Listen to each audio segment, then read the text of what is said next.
Spoštovane gledalke, cenjeni gledalci, poudarki današnje oddaje so. Na policijski upravi v Murski Soboti so odlikovali policistke in policiste ter posameznike in posameznice, ki so pomagali v stresnih situacijah. Zavod za pokojninsko in invalidsko zavarovanje območna izpostava Murska Sobota svetuje o invalidninah in dodatku za pomoč in postrežbo. Maškare so obiskale tudi naš studio. Kurenti so preganjali zimo v občini Beltinci. Mariborska policijska uprava o izsiljevanju mladoletnikov.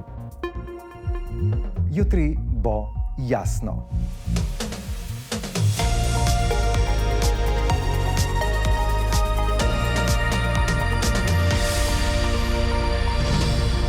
Cenjene gledalke, spoštovani gledalci, lepo pozdravljeni, spremljate Pomurski dnevnik.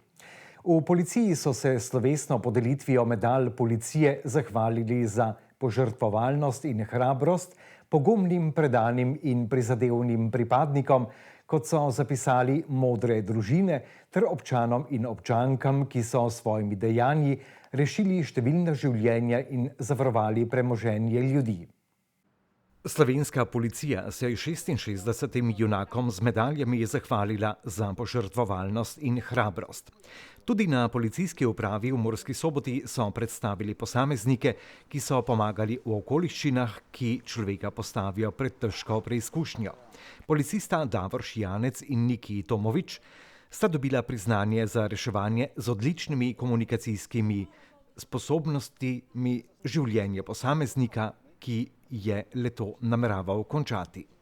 Pa za sodelavcem opravljala službo, patrulno delo, bila sva obveščena, da naj bi neki mlajši moški skušal narediti samomor nekje na mostu čez reko Muro. Moškega sem iz prejšnjega postopka že poznal, sem videl, da je objokan, sem ga za pogovorom privabil krajev do graje, kar je sodelavec izkoristil in stopil za hrbet in sem ga tako. Šijanec, ki je kariero začel na Dolenjskem, je dodal, da je bilo podobnih primerov že več. Občana z območja policijske uprave Murska Sobota Petra Sukič in Matjaž Camplin pa sta z vztrajnim in strokovnim izvajanjem temeljnih postopkov oživljanja ohranila pri življenju otroka, ki je padel v fekalno jamo. Pri nas se je sprožil pozivnik, ker je brat gasilec, in takrat sem ugotovila, da ne bo nič dobrega. Na pozivniku je pisalo, da je v gnojni jamo padel otrok, sem hitro pohitela ven. Takrat so tudi že prišli na potek PGD Donji Slaviče, da bi nam pomagal izčrpavati gnojno jamo, ampak v tistem momentu pa je gospod, moj oče, potegnil otroka ven iz gnojne jame, smo začeli takoj z oživljanjem. Eden težjih trenutkov je bil v danih okoliščinah čakanje, da bo otrok samostojno zadihal. Pri omenjenem dogodku je bil med drugimi tudi policist Jožef Berke z policijske postaje Gornji Petrovci. Otrok je ležal negiben na travi, smo pristopili in smo se kar odločili za oživljanje. Sam sem ga oživljal, oče pa mu je dajal umetno dihanje. To je trajalo nekje 20 minut. Zanimivo je to, po dogodku, ko sem otroka predal reševalcem, sem se umaknil in to se zadevo je zaključil. Spoštovane gledalke in gledalci, v naši družbi je tokrat vodja območne enote Zavoda za pokojninsko in invalidsko zavarovanje Slovenije, gospa Andreja Bukovec. Andrej Bukovec, lepo pozdravljeni. Lepo pozdravljeni.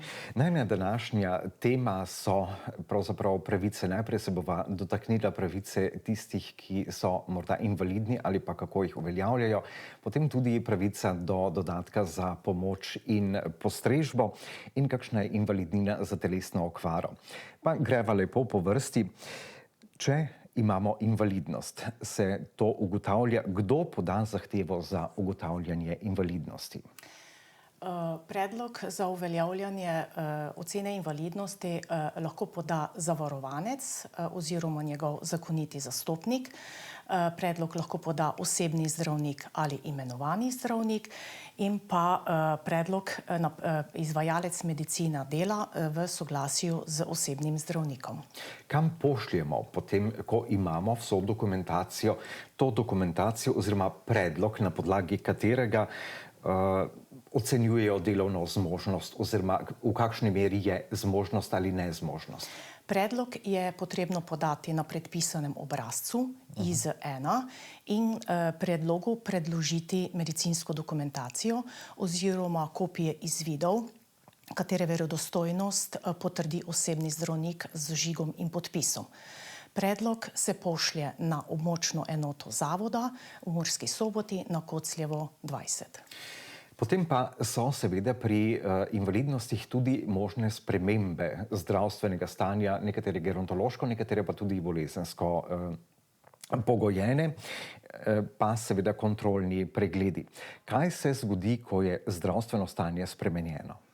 Se pravi, v primeru, ko je zdravstveno stanje spremenjeno in je podan predlog za uveljavljanje pravic invalidskega zavarovanja, se po prejemu predloga začne postopek zbiranja delovne dokumentacije.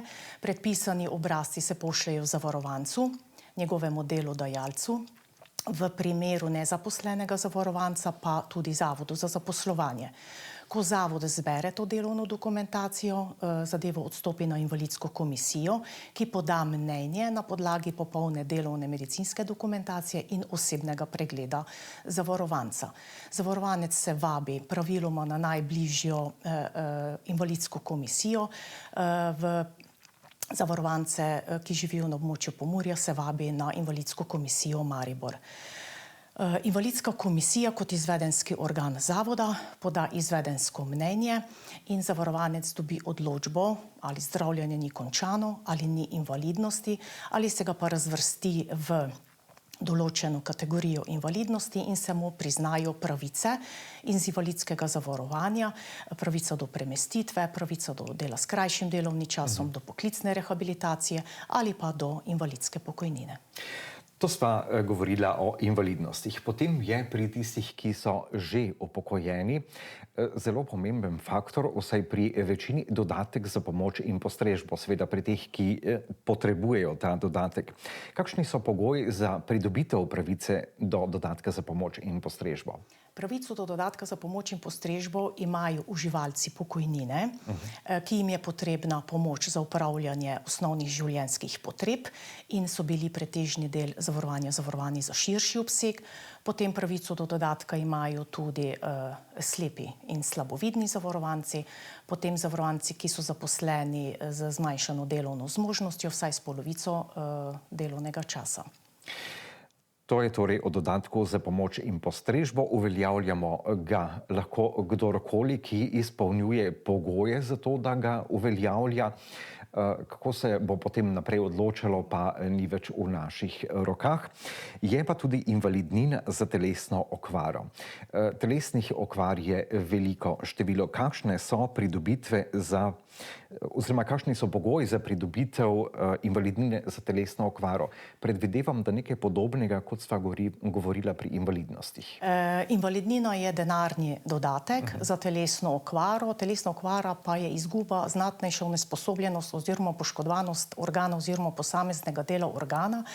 In če obstaja vsaj 50% telesna okvara, ki je nastala kot posledica bolezni ali poškodbe zunaj dela, lahko zavarovanec pridobi pravico do invalidnine, ali pa v primeru, če obstaja vsaj 30% telesna okvara, ki je nastala kot posledica poklicne bolezni ali poškodbe pri delu.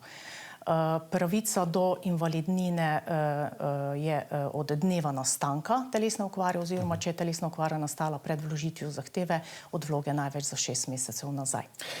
Postopek uveljavljanja invalidnine za telesno okvaro je podoben kot pri invalidnostih ali je kakšna razlika? Postopek za priznanje pravice do invalidnine za telesno okvaro in tudi dodatka za pomoč in postrežbo se lahko začne na zahtevo zavarovanca ali njegovega zakonitega zastopnika ali pa na predlog osebnega zdravnika. Predlogu je potrebno priložiti tudi kopije izvidov overjenih strani osebnega zdravnika in poslati na območno enoto zavoda, ki potem zadevo odstopi invalidski komisiji, ki poda mnenje o potrebi po stalni pomoči in pa o obstoju telesne okvare. Andreja Bukovec, vodja območne enote Zavoda za pokojninsko in invalidsko zavarovanje Slovenije. Danes sva zelo strnjeno povedala, tema je obširna. Jutri boste predavali na to temo, sicer pa se lahko informiramo tudi na območni enoti Zavoda za invalidsko in pokojninsko zavarovanje. Tako je. Jutri bo izvedeno predavanje na temo invalidnost, dodatek za pomoč in postrežbo in telesna okvara, invalidnina za telesna okvara v pokojninski študijski knjižnici v Murski Soboti s pričetkom ob 16. uri. Vse informacije v zvezi z uveljavljanjem pravic, pogoji, postopki lahko zavarovanci pridobijo na naši območni enoti oziroma na katerikoli območni enoti zavoda osebno ali po telefonu s klicom v klicni center z področja invalidskega zavarovanja ali po elektronski pošti. Se pravi, za vsa vprašanja smo dosegljivi in smo pripravljeni posredovati vse informacije in napotitve oziroma pomoč pri uveljavljanju pravic. Najlepša hvala za informacije in gledalke in gledalci, ki seveda potrebujete in vas ta tema zanima, ste verjetno dobili dovolj informacij, vsaj za začetek. Danes na pust sta tudi naše prostore obiskali maškarji. Vidničarka Micika v družbi zdaj že nekdanjim grofom Saparijem. Dober den, ja, jaz sem viničarka iz Slovenskih goric, Katan je dosta viničarov, tudi v Prekmurju nekaj toliko viničarov, viničarka Micika, pa jaz imam doma 8 dece, v Cimprači živimo, vse notri že teče, slama je že luknjasta cela, pa vse notri teče, pa samo v enoj iži živimo, 8 dece, pa moj mož Franček, pa tak samo cele dneve samo leži, pa nikaj ne dela, tako te moram jaz zdaj okoli oditi in iščem delo.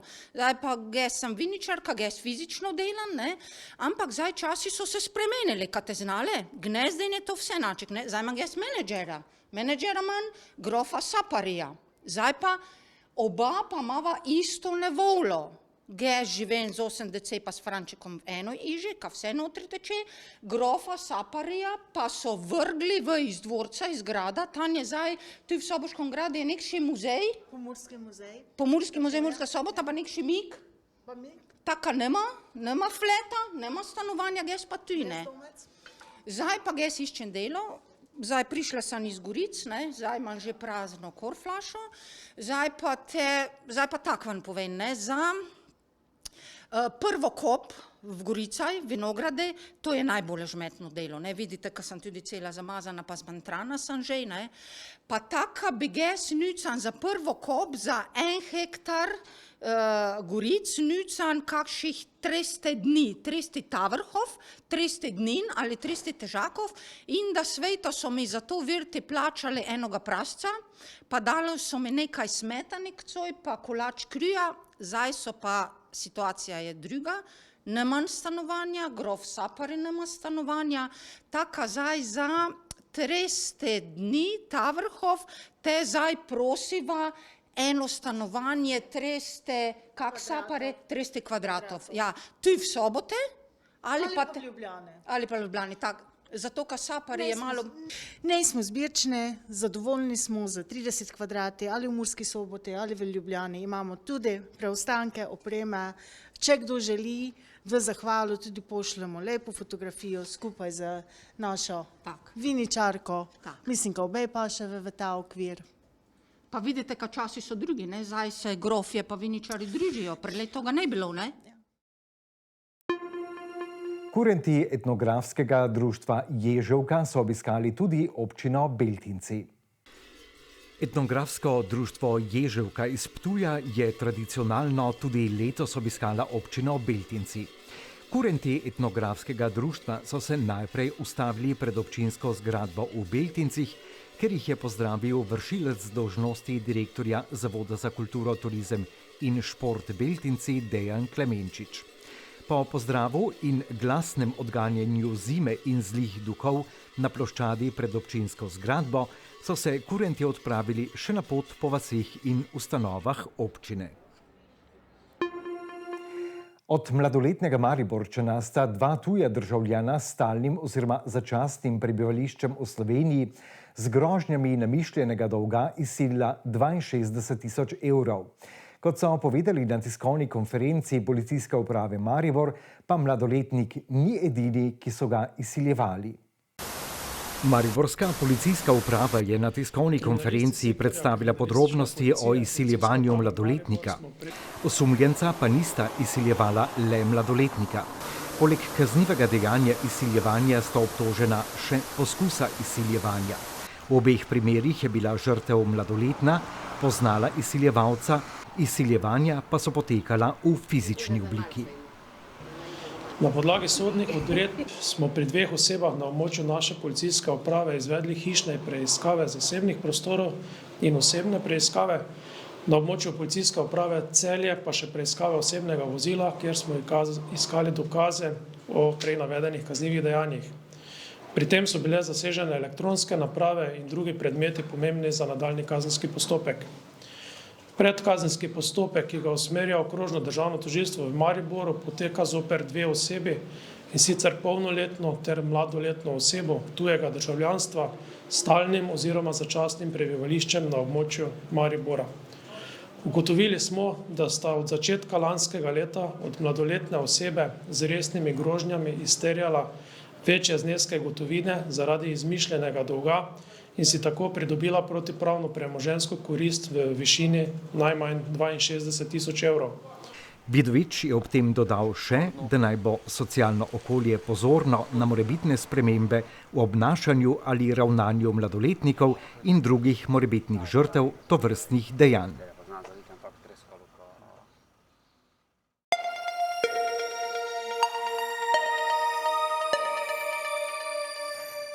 Poglejmo še napoved vremenoslovcev za prihodnje dni. Jutro v Pomurju je bilo jasno. Opoldne so namerili v Murski Soboti, Radencih in v Krajinskem parku Goričko 9 stopinj, v Lendavi pa 10 stopinj Celzija. Jutri bo sončno, najnižje jutranje temperature bodo od -5 do 0, najvišje dnevne od 14 do 19 stopinj Celzija. V četrtek in petek se bo nadaljevalo večinoma jasno vreme. Ponekod bo pihal jugozahodni veter, jutra bodo razmeroma hladna, popoldnevi pa topli. Najnižje jutranje temperature v severovzhodni Sloveniji bodo v Murski Soboti in na Ptuju 3 in v Mariboru 4 stopinje Celzija. Najvišje dnevne bodo povsod približno 15 stopinj Celzija. Temperature se bodo v naslednjih dneh v naših krajih gibale med 3 in 9 stopinj Celzija, čez dan pa med 14 in 17 stopinj Celzija. To bi bilo vse, kar smo vam pripravili za danes. Ostanite še naprej v družbi televizije Ideja. Spremljate nas lahko tudi na družbenih omrežjih. Srečno, do prihodnjič.